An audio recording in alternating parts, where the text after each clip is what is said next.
Namaku Emily Carter, seorang jurnalis lepas berusia 32 tahun dari New York yang oleh teman-teman akrabku dijuluki Ratu Perjalanan Solo.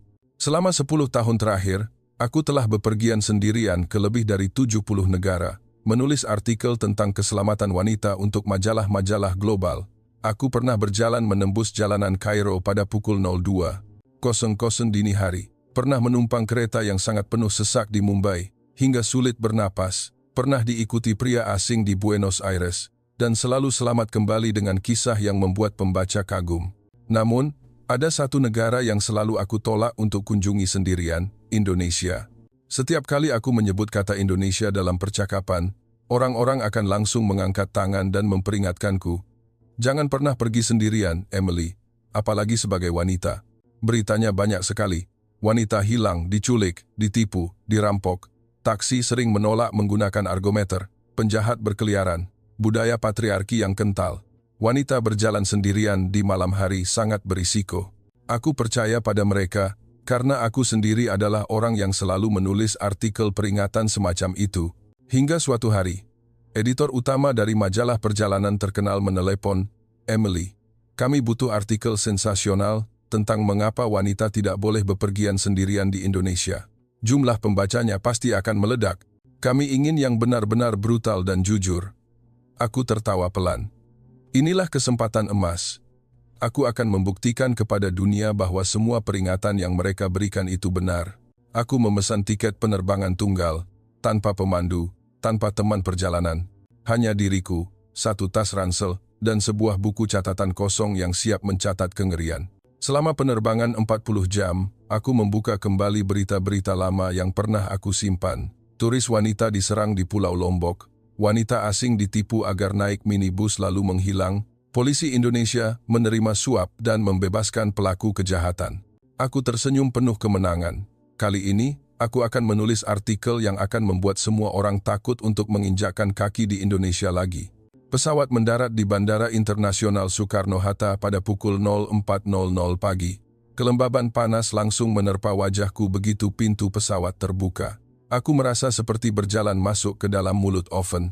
Orang-orang berjejalan, meskipun masih pukul 04.00 pagi. Suara bahasa Indonesia menggemuruh di mana-mana. Aku tidak mengerti satu kata pun. Papan petunjuk ada beberapa yang berbahasa Inggris, tetapi tulisannya kecil dan hampir tak terlihat. Aku menyeret koper menembus kerumunan. Seorang pria tersenyum dan mengatakan sesuatu. Aku buru-buru menunduk dan berjalan menjauh. Di kepalaku hanya ada peringatan dari teman-temanku. Jangan pernah membalas senyuman pria Indonesia. Mereka akan mengira kamu suka dan digoda. Di meja imigrasi, seorang petugas wanita tersenyum lebar dan berkata, "Selamat datang di Indonesia." Aku mengangguk tanpa membalas senyum. Dalam hati aku berpikir, inilah dia, senyum palsu untuk terlihat ramah pada turis. Keluar dari bandara, aku memanggil taksi. Sopir bertanya tujuan dalam bahasa Inggris yang terbata-bata. Aku menyebutkan nama hotel di daerah Kuningan. Dia langsung menyalakan argometer. Aku sedikit terkejut karena ku dengar mereka sering menolak menggunakannya, tapi aku tetap curiga. Dia pasti menunggu kami menjauh dari bandara, baru nanti dia akan menaikkan tarif. Mobil melaju meninggalkan bandara. Pukul 05.30, tetapi sudah macet. Macet parah, seperti sedang parkir. Aku melihat jam. Jika macet seperti ini selama 2 jam, seperti yang pernah kubaca, aku baru akan tiba di hotel pukul 07.00 pagi. Aku menghela napas. Inilah Indonesia. Sepanjang jalan, sopir menyalakan radio, lagu pop Indonesia yang keras berdentum. Dia mencoba mengajakku bicara dalam bahasa Inggris. "You from where? America?" Aku menjawab singkat. "Welcome to Jakarta, very happy." Dia tersenyum lebar hingga gigi putihnya terlihat. Aku tidak membalas, hanya mengangguk dan berpura-pura sibuk dengan ponselku. Dalam hati, aku mulai mencatat poin pertama artikelku. Bandara besar tapi membingungkan, macet. Sejak pukul 5 pagi, orang-orang tersenyum berlebihan, menakutkan. Aku belum tahu bahwa beberapa jam ke depan, catatan ini akan kucoret seluruhnya, dan aku akan bertemu dengan apa yang disebut keajaiban Nusantara yang belum pernah diceritakan siapapun kepadaku. Taksi itu terjebak di jalan tol selama hampir 1,5 jam. Aku melihat jam dan menghela napas untuk yang ke-17 kalinya. Sopir itu masih tersenyum. Dia mengambil ponselnya, menyalakan lagu yang lebih pelan, dan berbalik. No problem, Jakarta always like this, but we go soon. Aku tidak menjawab. Dalam pikiran, aku sedang menyusun kalimat pamungkas untuk artikelku. Jakarta, kota yang kemacetannya membuat Anda ingin pulang sejak detik pertama. Namun, kemudian, hal aneh terjadi. Terdengar suara sirene dari kejauhan. Semua mobil yang macet di depanku mulai bergerak, menepi perlahan, satu jalur demi satu. Tidak ada klakson dibunyikan, tidak ada teriakan marah. Mobil, sepeda motor, bus, semua perlahan memberi jalan bagi satu ambulans untuk lewat. Dalam 10 detik, jalan yang tadinya buntu berubah menjadi jalur kosong di tengah. Taksi kami juga ikut bergerak. Sopir itu berbalik dan tersenyum. Orang Indonesia. Saling bantu. Always help. Aku terdiam. Karena di New York, jika ada ambulans lewat, orang-orang masih saling membunyikan klakson. Akhirnya, mobil bisa bergerak. Kami tiba di hotel sekitar pukul 07.00 lebih. Aku membayar sesuai argometer, tanpa ada tawar-menawar. Sopir menurunkan koperku, lalu mengatupkan tangan sedikit dan membungkuk. Terima kasih, Bu. Selamat pagi. Aku mengangguk dan buru-buru masuk lobi, masih tidak mau mengakui ada hal baik terjadi. Kamarku ada di lantai 24, dengan pemandangan Teluk Jakarta. Aku melempar tas dan langsung membuka laptop. Aku mengetik judul artikel, 48 jam di Jakarta. Mengapa wanita tidak boleh datang sendirian? Dan aku tertidur, masih mengenakan sepatu. Aku bangun menjelang tengah hari. Matahari bersinar terik, membuat kamar terasa panas. Aku mandi, berpakaian sederhana, jeans, kaos, kacamata hitam, topi. Aku adalah orang yang tidak ingin menonjol. Sebelum keluar kamar, aku mengecek tas kecilku, paspor, uang tunai, kartu kredit, ponsel, dan buku catatan. Aku mengunci pintu 2 kali. Rencanaku hari ini adalah pergi ke Pasar Tanah Abang, tempat yang diperingatkan semua situs web bahwa dompet pasti akan hilang di sana. Aku berjalan turun ke lobi. Resepsionis wanita muda tersenyum lebar. Mau kemana, Bu Emily? Perlu taksi? Aku menjawab. Saya akan pergi sendiri, terima kasih. Dia tersenyum lebih lebar.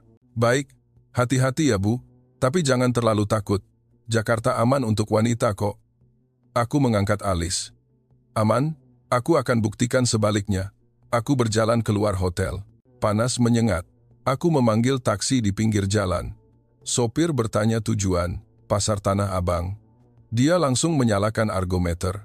Sepanjang jalan, aku memotret papan iklan dengan kesalahan tata bahasa Inggris, memotret sopir yang menyetel musik dangdut keras-keras, memotret kemacetan lagi. Semuanya berjalan sesuai rencana. Sampai kami tiba di Pasar Tanah Abang.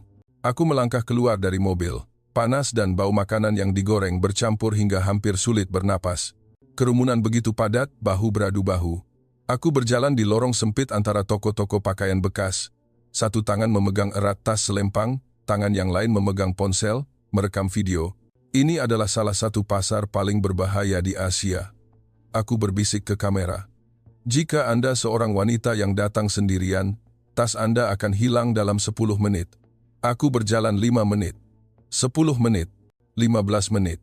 Tidak ada yang menyentuh tasku, tidak ada tangan yang merogoh saku, tidak ada yang meminta uang. Hanya orang-orang yang tersenyum dan berkata, "Selamat siang, Kak." Aku mulai kesal. Mengapa tidak ada hal buruk yang terjadi seperti yang diperingatkan semua orang? Dan kemudian, itu terjadi. Aku berbalik untuk melihat toko perhiasan. Ada seorang gadis kecil berdiri di sampingku. Usianya tidak lebih dari 10 tahun. Dia tersenyum dan memberi salam hormat. "Selamat siang, Kak. Beli gelang? Cantik loh." Aku menggeleng, tapi anak itu tidak mau pergi.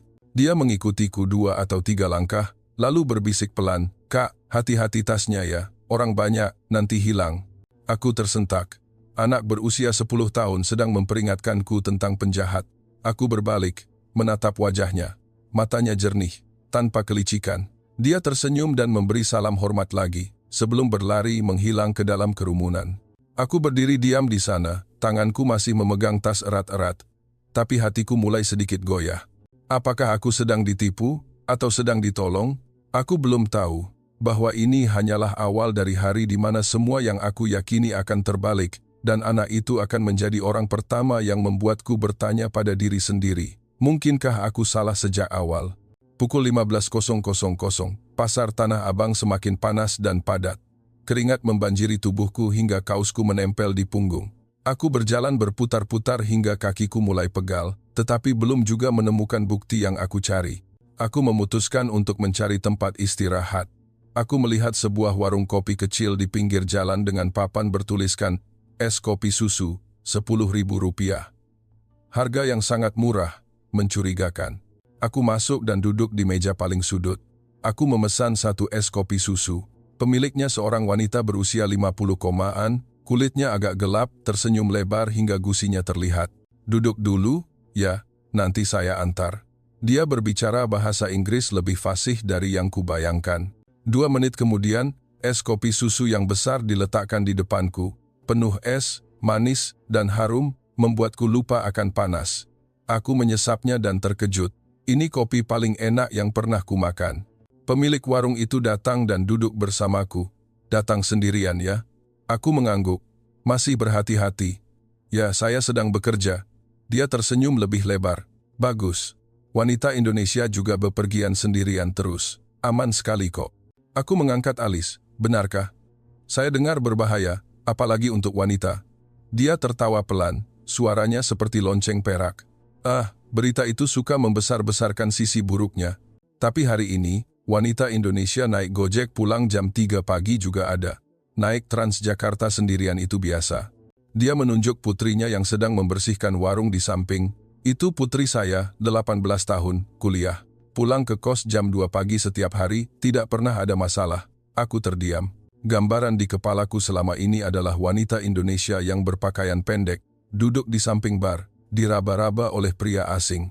Tetapi di depanku adalah seorang pedagang pasar yang berbicara bahasa Inggris lebih lancar dariku dan seorang putri yang dengan santai mengangkat meja sendirian. Aku membayar Rp10.000. Dia memberikan kembalian dan menyodorkan sepotong kue tradisional tambahan, ini buat camilan, gratis. Tanpa sadar, aku membungkuk hormat dan berjalan keluar dari warung dengan perasaan aneh. Sore itu, aku kembali ke hotel menggunakan Transjakarta. Aku membeli tiket sendiri, naik lift sendiri. Busway penuh sesak hingga hampir tidak bisa berdiri, tetapi tidak ada yang menyentuhku. Tidak ada tangan yang merogoh tas. Hanya ada orang-orang yang menepi memberiku tempat untuk berdiri di tiang. Ada 2 wanita Indonesia di sampingku sedang mengobrol. Satu mengenakan seragam universitas, yang lain mengenakan kemeja kerja. Mereka tertawa keras, tidak peduli dengan pandangan orang. Aku diam-diam mendengarkan. Meskipun aku tidak mengerti, aku bisa melihat ekspresi wajah mereka yang sangat percaya diri dan bahagia. Transjakarta tiba di stasiun Sudirman. Aku berjalan menuruni eskalator dan itu terjadi lagi. Tas selempang kecilku ditarik pelan oleh tangan seseorang. Jantungku hampir berhenti berdetak. Dalam sepersekian detik itu, semua berita yang pernah kubaca melintas di kepalaku. Aku berbalik cepat. Tapi yang kulihat bukanlah penjahat. Itu adalah seorang pria muda berusia 20-an yang berdiri, mengembalikan tas selempangku. Tali tasnya putus. Kapan putusnya? Aku tidak tahu. Terima kasih, putus dan hampir jatuh, katanya dalam bahasa Inggris yang jelas. Dia menyodorkan tas itu kepadaku dengan senyum. Aku menerima tas itu dengan tangan gemetar. Terima kasih banyak. Dia melambaikan tangan dan langsung berjalan pergi. Tidak meminta uang, tidak meminta apa-apa. Aku berdiri diam di sana, menatap punggungnya. Satu lagi orang Indonesia yang baru saja menolongku tanpa mengharapkan imbalan. Malam itu, di kamar hotel, aku membuka laptop. Berkas berjudul, "Mengapa wanita tidak boleh datang sendirian di Indonesia" masih terbuka. Aku menatap layar untuk waktu yang lama, lalu perlahan menekan Select All dan Delete. Layarnya kosong. Aku mengetik nama berkas baru. Mungkin saya sudah salah paham tentang Indonesia selama ini. Dan aku menangis. Aku tidak tahu kenapa. Aku hanya tahu bahwa besok aku akan keluar dan berjalan sendirian lagi. Tapi kali ini, bukan untuk mencari bukti bahaya, melainkan untuk mencari jawaban mengapa hatiku terasa lebih aman dari sebelumnya. Pagi hari yang baru, aku terbangun dengan perasaan yang belum pernah kurasakan sebelumnya. Daripada membuka laptop untuk mencari berita negatif, aku malah membuka Google Maps dan mengetik Candi Borobudur.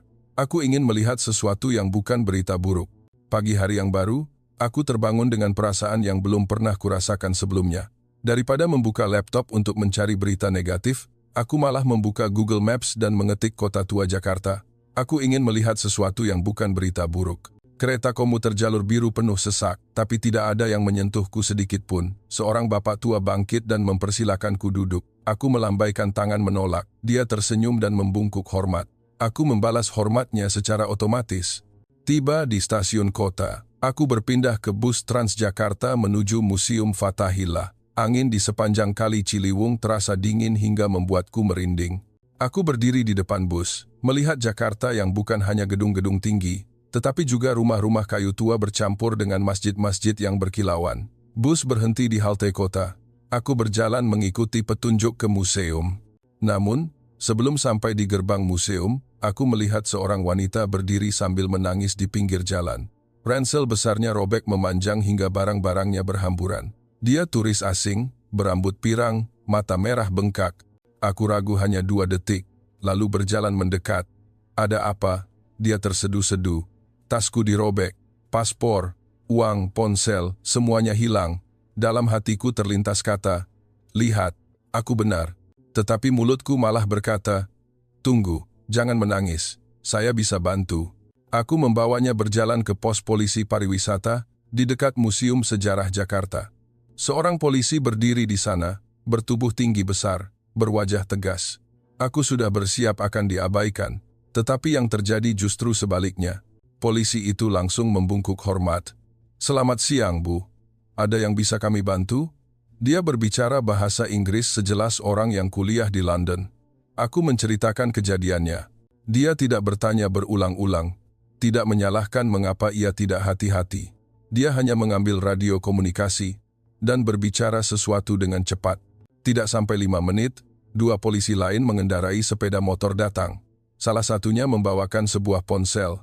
Milik Nona ya, ditemukan di pasar dekat sini. Ada warga yang memungutnya. Wanita itu menangis lebih keras, tapi kali ini air mata kebahagiaan. Paspor, uang tunai, semuanya lengkap. Polisi yang lain menyodorkan tas ransel baru. Ini tas baru, pakai saja dulu. Kami ganti resletingnya lebih kuat. Dia bertanya, saya harus bayar berapa? Polisi itu menggeleng. Tidak perlu, Bu, kami senang bisa membantu turis. Aku berdiri terpana. Polisi Indonesia yang kubaca di berita sering meminta uang tilang, malah membantu secara gratis, bahkan membelikan tas baru. Sebelum pergi, polisi yang pertama berbalik kepadaku. Ibu datang sendirian, ya? Hati-hati, tapi jangan terlalu takut. Polisi pariwisata ada di setiap sudut Jakarta, Bu. Lalu dia menyodorkan sebuah peluit kecil. Kalau ada apa-apa, tiup saja keras-keras. Kami akan segera datang. Aku menerima peluit itu dengan tangan yang gemetar. Dalam perjalanan menuju museum, aku melihat papan besar bertuliskan, Polisi Pariwisata 110, layanan 24 jam, dan ada nomor telepon berbahasa Inggris yang jelas. Aku mengangkat ponselku, memotret papan itu, dan menghapus 1 baris lagi dari catatan lamaku. Polisi Indonesia tidak dapat dipercaya. Aku berjalan masuk ke dalam museum, meletakkan tas di samping. Aku duduk di bawah pohon beringin tua. Aku memandang bangunan-bangunan tua yang berkilauan di bawah sinar matahari, dan aku merasa seperti ada sesuatu yang runtuh di dadaku. Bukan ketakutan, tetapi tembok yang kubangun sendiri. Aku mengeluarkan buku catatan baruku dan menulis kalimat pertama hari itu. Hari ini, saya baru saja melihat polisi Indonesia membantu turis tanpa menerima sepeser pun, dan aku tidak tahu lagi bagaimana aku harus melanjutkan artikel itu. Angin dingin berembus melewati daun beringin. 1 lembar daun gugur, jatuh tepat di halaman buku catatanku. Aku mengambil daun itu dan tersenyum pada diriku sendiri. Untuk pertama kalinya sejak tiba di Indonesia. Sore harinya, aku meninggalkan kota tua dengan hati yang entah mengapa terasa lebih ringan. Aku berniat kembali ke hotel, tetapi kakiku tidak mau berjalan ke arah stasiun. Ia membawaku ke jalanan kecil di daerah pecinan.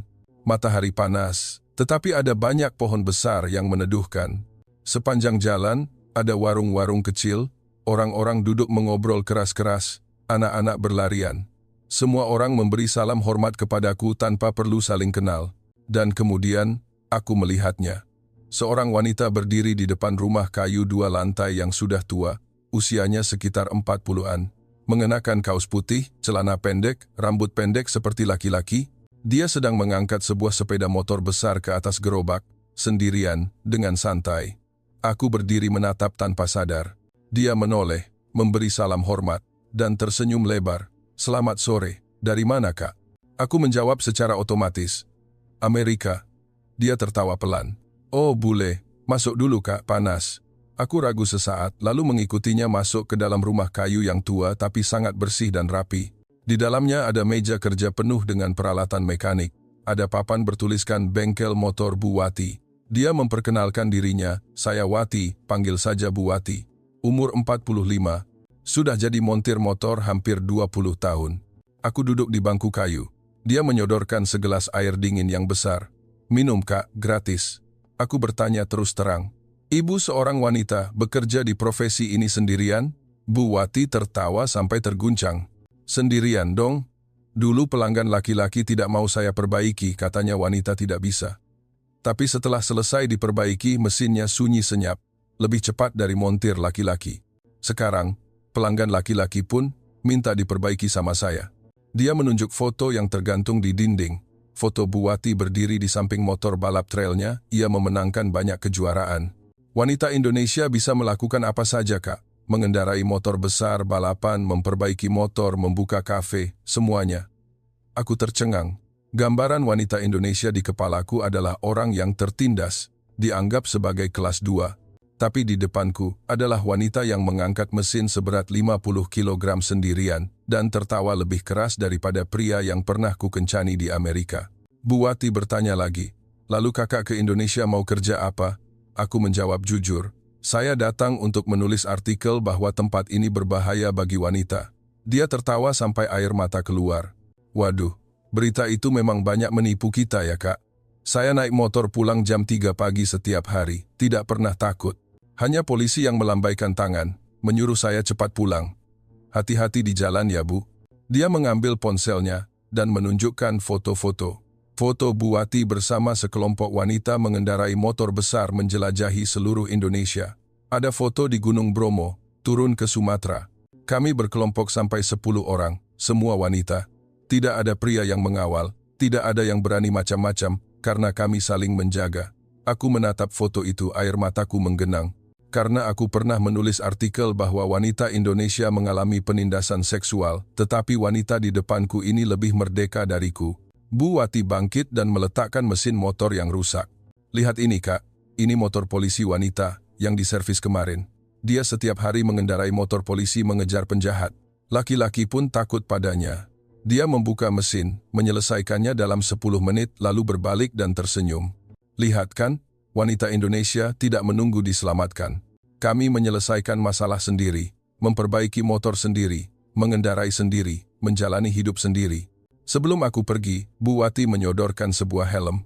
"Ambil ini Kak, helm lama saya. Pakai untuk keliling Jakarta. Kalau mau coba naik motor, saya ajari gratis." Aku menerima helm itu dengan kedua tangan, dan tanpa sadar memeluk Bu Wati. Dalam perjalanan pulang ke hotel, aku naik bus kota. Bus penuh sesak hingga hampir tidak bisa berdiri, tetapi seorang gadis kecil bangkit dan memberiku tempat duduk. "Duduk Kak." Saya bisa berdiri. Aku duduk dan menangis diam-diam. Tidak ada yang menatapku aneh. Semua orang tersenyum. Malam itu, aku membuka laptop, menghapus semua berkas lama, lalu membuat berkas baru. Aku memberi nama berkas itu. Saya baru saja bertemu wanita Indonesia yang membuat saya merasa lemah. Dan aku mengetik kalimat pertama dari artikel baruku. "Jika Anda mengira wanita Indonesia tertindas, Anda belum pernah bertemu Bu Wati, montir motor yang bisa mengangkat mesin lebih berat daripada pria Amerika yang pernah kukencani." Pagi hari ke-5, aku terbangun dengan perasaan yang belum pernah kurasakan sebelumnya. Daripada membuka laptop untuk mencari berita negatif, aku membuka aplikasi Gojek dan mengetik Kepulauan Seribu. Aku ingin berjalan sendirian, sungguh-sungguh, untuk pertama kalinya dalam hidupku tanpa rasa takut. Sebuah motor ojek mengantarku ke pelabuhan. Pengemudinya seorang wanita berusia 60-an, helmnya berwarna merah muda cerah. "Mau kemana lagi Kak? Biar saya antar gratis kalau mau foto-foto bagus." Aku tertawa dan naik di belakangnya. Dia melaju menembus kemacetan dengan lincah. Sepanjang jalan, dia bercerita, bahwa dia sudah menjadi pengemudi ojek selama hampir 30 tahun. Dulu cuma ada laki-laki, tapi saya tidak menyerah. Saya mengemudi lebih lihai dari laki-laki. Sekarang pelanggan takut naik sama laki-laki. Kalau lihat saya perempuan, mereka selalu panggil saya. Aku memeluk pinggangnya erat-erat, merasa seperti sedang membonceng seorang pahlawan super. Kami mampir makan ketoprak terkenal di pinggir jalan. Dia berkata, "Makan yang banyak, Kak. Nanti saya ajak lihat Jakarta yang belum pernah dilihat orang bule." Kami melewati gang-gang kecil di daerah Kebayoran. Dia menunjuk rumah-rumah kayu tua. "Ini rumah saya, Kak. Sudah tinggal di sini sejak kecil. Banjir setiap tahun. Tapi kami saling bantu mengangkat barang, saling membagikan makanan. Tidak ada yang meninggalkan siapapun." Aku bertanya pelan, "Tidak pernah takut?" Dia tertawa terbahak-bahak. "Takut kenapa, Kak? Kami lahir di sini, mati di sini. Ada tetangga, ada musala, ada sekolah. Bencana sebesar apapun, kami sudah melewatinya bersama." Kata-kata itu sangat menusuk hatiku, karena aku pernah menulis bahwa orang Indonesia tersenyum, tapi tidak bisa menyelesaikan masalah. Siang itu, dia mengantarku naik Transjakarta ke Pasar Jatinegara, pasar yang diperingatkan semua situs web sebagai yang paling berbahaya di Jakarta. Tetapi yang kulihat adalah para pedagang wanita berdiri menjual barang dengan senyum lebar. Anak-anak berlarian dengan riang. Ada papan besar bertuliskan, "Pasar ini bebas dari penjahat, karena kami saling menjaga." Aku berjalan berputar-putar hingga malam. Tidak ada yang menyentuh tasku. Hanya orang-orang yang menyodorkan makanan gratis. Dan kemudian, itu terjadi. Pukul 19.42 malam, aku berdiri menunggu Transjakarta di depan pasar. Hujan turun tiba-tiba, orang-orang berlarian mencari tempat berlindung. Aku berlari berteduh di bawah atap sebuah warung, tetapi tas selempang kecilku terlepas dari bahu dan jatuh ke genangan air. Aku membungkuk untuk mengambilnya, tetapi pandanganku kabur karena hujan.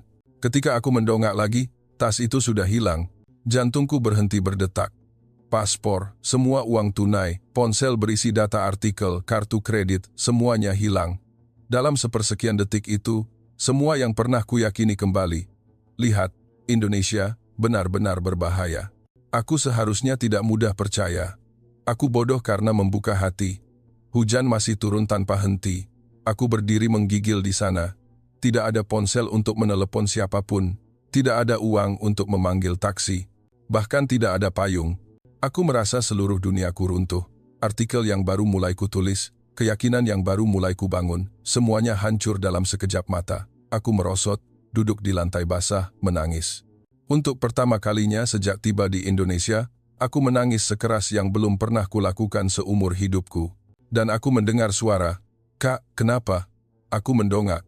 Seorang gadis kecil, yang sama dengan yang kutemui di pasar Tanah Abang pada hari pertama, berdiri menyodorkan payung merah muda kepadaku. Dia mengingatku, dan di tangannya yang lain, ada tas selempang kecilku.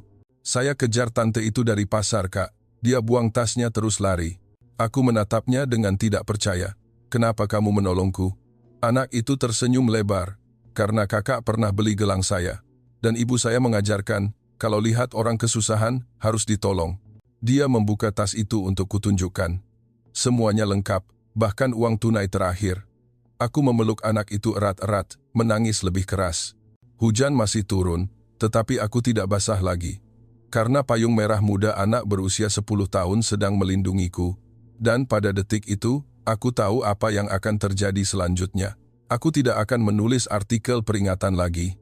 Tetapi aku akan menulis tentang kisah anak ini, tentang Bu Wati, tentang Bu Ida si pengemudi ojek, tentang polisi pariwisata, tentang orang Indonesia yang membuatku tahu bahwa keselamatan sejati tidak terletak pada CCTV atau hukum, tetapi pada hati orang-orang yang tidak pernah saling kenal. Hujan masih mengguyur tanpa henti. Aku memeluk gadis kecil itu erat-erat hingga tubuhnya bergetar. Dia tertawa pelan, lalu mendorongku menjauh. "Kak, nama saya Intan, jangan menangis ya. Saya antar ke polisi." Dia menggandeng tanganku, berlari menembus hujan di gang-gang sempit. Sepatuku basah kuyup, tetapi hatiku terasa hangat aneh.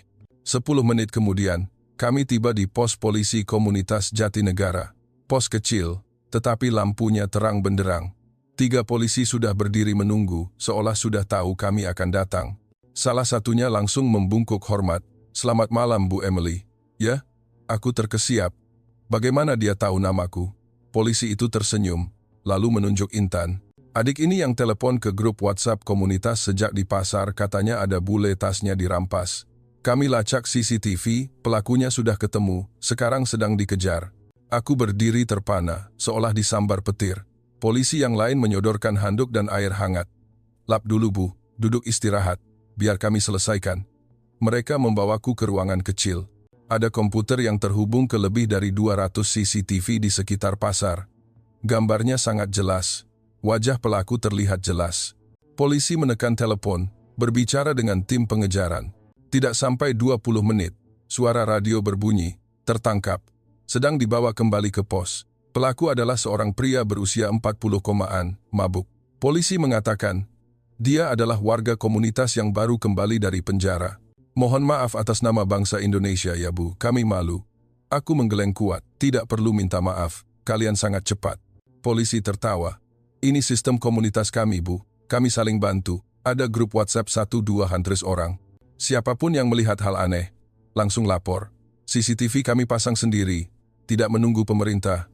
Lalu dia menyodorkan selembar kertas. Tolong tanda tangan terima barangnya kembali, ya bu. Kalau mau lapor ke kantor polisi besar, kami antar.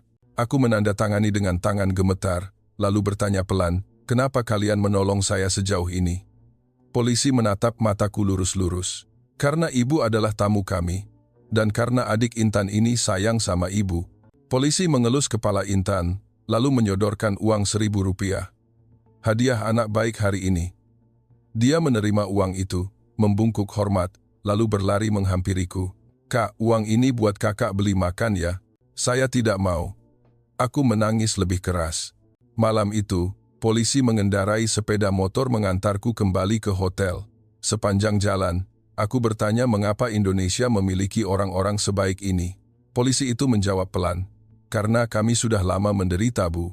Jadi, kalau ada kesempatan, kami ingin orang lain tidak menderita seperti kami. Tiba di hotel, polisi membungkuk hormat, lalu pergi.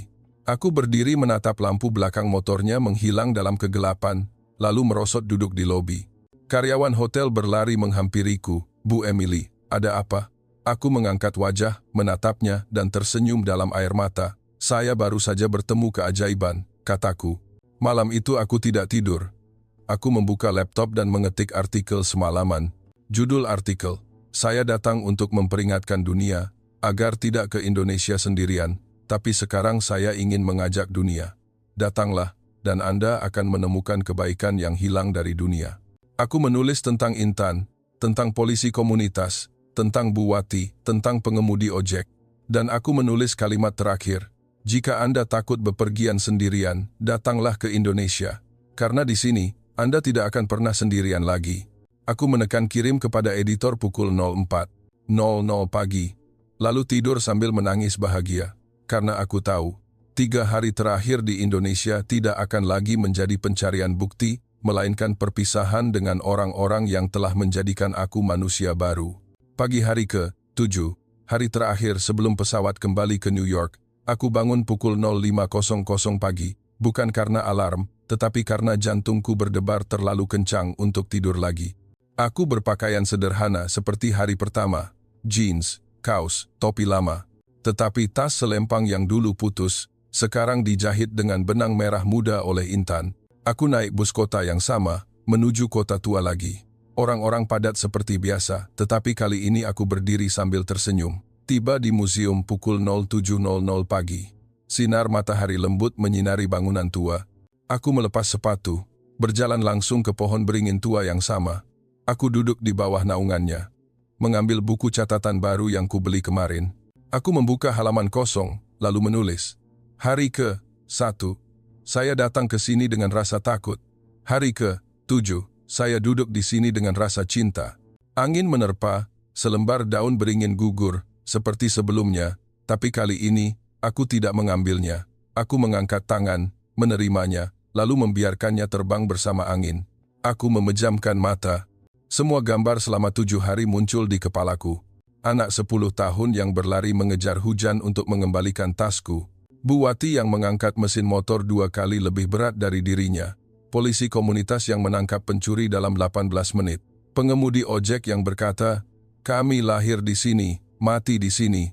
Bapak tua yang menyerahkan tempat duduknya di kereta. Karyawan hotel yang berlari bertanya, "Ada apa?" Dengan ketulusan hati. Tidak ada yang mengenalku, tetapi semua orang menolongku. Aku membuka mata, air mata mengalir deras tanpa kusadari. Dan aku mengerti, keselamatan sejati di dunia ini tidak terletak pada gerbang besi tebal atau CCTV mahal. Tidak terletak pada hukum yang ketat atau polisi bersenjata. Itu terletak pada kata kami. Kata yang digunakan orang Indonesia untuk menggantikan kata saya sejak kecil hingga dewasa. Kata yang membuat orang asing seketika menjadi saudara, paman, atau bibi. Aku mengambil ponselku, menelepon editor di New York. "Jeff, aku sudah mengirimkan artikel lengkap. Judulnya, Keajaiban Indonesia. Mengapa setiap wanita harus datang ke sini sendirian, sekali seumur hidup, dan aku tidak akan kembali ke New York sesuai jadwal. Aku akan tinggal 3 bulan lagi untuk menyelesaikan buku ini. Di sini, di bumi yang bernama Indonesia." Jeff terdiam 3 detik, lalu tertawa terbahak-bahak. "Emily, ini adalah artikel yang kutunggu selama 10 tahun. Lanjutkan, jalani sepenuhnya, dan tulislah hingga dunia harus berubah pikiran." Aku menutup telepon, lalu membungkuk hormat kepada pohon beringin. Terima kasih telah membuka mataku. 3 bulan kemudian, aku masih berada di Jakarta. Kamar hotel telah menjadi apartemen kecil di daerah Kuningan. Aku menyewa sepeda motor tua dari Bu Wati, mengendarainya setiap hari. Helm merah muda yang diberikan Bu Wati masih tertempel stiker, Intan VIP.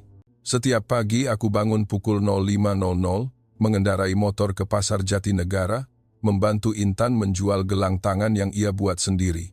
Uang yang terkumpul kami sumbangkan untuk anak yatim piatu di komunitas, 10 juta rupiah per bulan. Tidak banyak, tapi uang dari tangan anak 10 tahun. Siang hari, aku pergi ke bengkel Bu Wati, membantu memotret untuk membuat halaman Facebook bengkelnya. Sekarang halaman itu diikuti hampir 100.000 orang. Pelanggan wanita meningkat 3 kali lipat. Semua orang ingin motor mereka diperbaiki oleh montir wanita terbaik di Jakarta. Sore hari, aku mengajar bahasa Inggris gratis di sebuah masjid. Anak-anak memanggilku Miss Emily. Hari pertama ada 10 anak. Bulan ketiga ada 70 anak. Aku tidak pernah menyangka akan menjadi guru.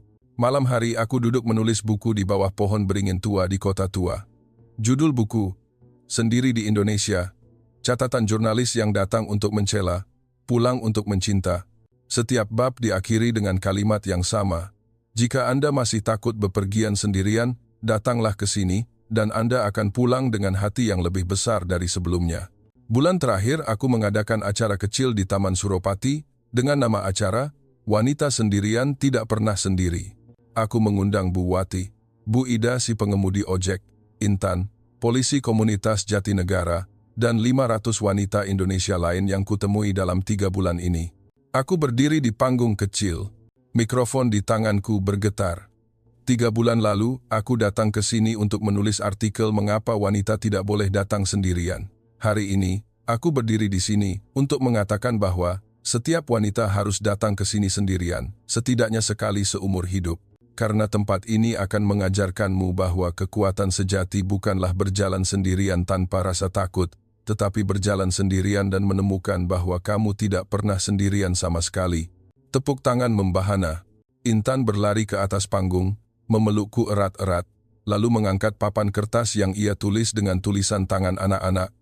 "Terima kasih Kak Emily, yang membuatku percaya bahwa anak pasar pun bisa mengubah dunia." Aku menangis di depan 500 orang, tetapi kali ini air mata kebahagiaan yang sempurna. Malam itu, aku mengirimkan naskah buku kepada penerbit. Dengan dedikasi di halaman pertama, dipersembahkan untuk gadis kecil berusia 10 tahun, yang berlari di tengah hujan untuk mengembalikan tasku, dan untuk semua orang Indonesia yang membuatku tahu bahwa rumah sejati bukanlah tempat kita dilahirkan, melainkan tempat di mana hati kita bertumbuh. Hari ini adalah hari di mana aku benar-benar harus kembali ke New York. Pesawat berangkat pukul 11.55. Aku berdiri di depan Bandara Soekarno-Hatta lagi, titik awal semuanya. Tetapi kali ini, aku tidak sendirian. Bu Wati mengendarai motor besarnya mengantarku. Bu Ida si pengemudi ojek mengikuti di belakangnya. Intan mengenakan seragam sekolah, berdiri memegang papan bertuliskan, "Kak Emily, jangan lupa kembali, ya." 4 polisi komunitas Jatinegara, berdiri membungkuk hormat bersamaan. Anak-anak dari kelas bahasa Inggris berbaris hampir 100 orang, memegang balon love merah muda. Aku berdiri terpana di pintu masuk terminal penumpang, air mata mengalir tanpa izin. Bu Wati memelukku. Kapanpun kembali, bilang ya kak. Saya sudah pesan antrean perbaikan motor buatmu paling depan. Bu Ida si pengemudi ojek menyodorkan helm lamanya, bawa ke New York nak. Jangan lupa sesekali naik motor. Intan berlari memeluk kakiku, lalu menyodorkan gelang yang ia rajut sendiri. Manik-manik merah muda bertuliskan kata kami. Polisi yang sama menyodorkan peluit yang dulu ia berikan.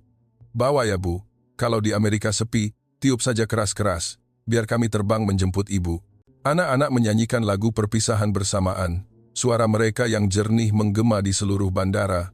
Aku merosot duduk di sana, memeluk setiap orang satu persatu, dan aku membungkuk hormat kepada semua orang. Hormat seperti yang kulihat dilakukan orang Indonesia selama 7 hari pertama, tapi kali ini dari hati yang paling dalam. Terima kasih telah membuatku tahu bahwa di dunia ini masih ada tempat di mana orang asing bisa menjadi keluarga dalam sekejap mata. Terima kasih telah membuatku tahu bahwa kebesaran sebuah negara tidak diukur dari gedung-gedung tinggi atau uang, tetapi dari hati yang selalu siap menerima orang asing. Aku berbalik melihat papan Bandara Soekarno-Hatta. Papan yang dulu membuatku takut, kini menjadi gerbang cinta. Aku berjalan masuk ke pintu keberangkatan, berbalik melambaikan tangan untuk terakhir kalinya. Semua orang masih berdiri melambaikan tangan, hingga tubuh kecil Intan menghilang dari pandanganku.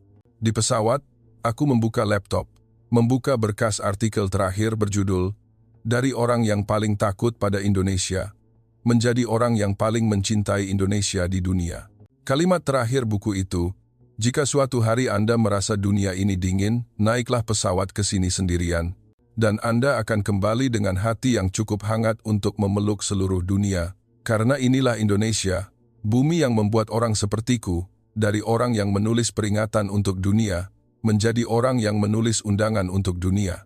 Dan saya janji, saya akan kembali. Bukan sebagai turis, tetapi sebagai salah satu putri dari bumi ini. Aku menekan save, lalu melihat keluar jendela. Jakarta perlahan mengecil, tetapi hatiku membesar, lebih besar dari sebelumnya. Cukup besar untuk merangkul seluruh dunia. Namaku Emily Carter, dan ini adalah keajaiban Nusantara yang mengubahku selamanya. Selamat tinggal untuk sementara. Aku pasti akan kembali.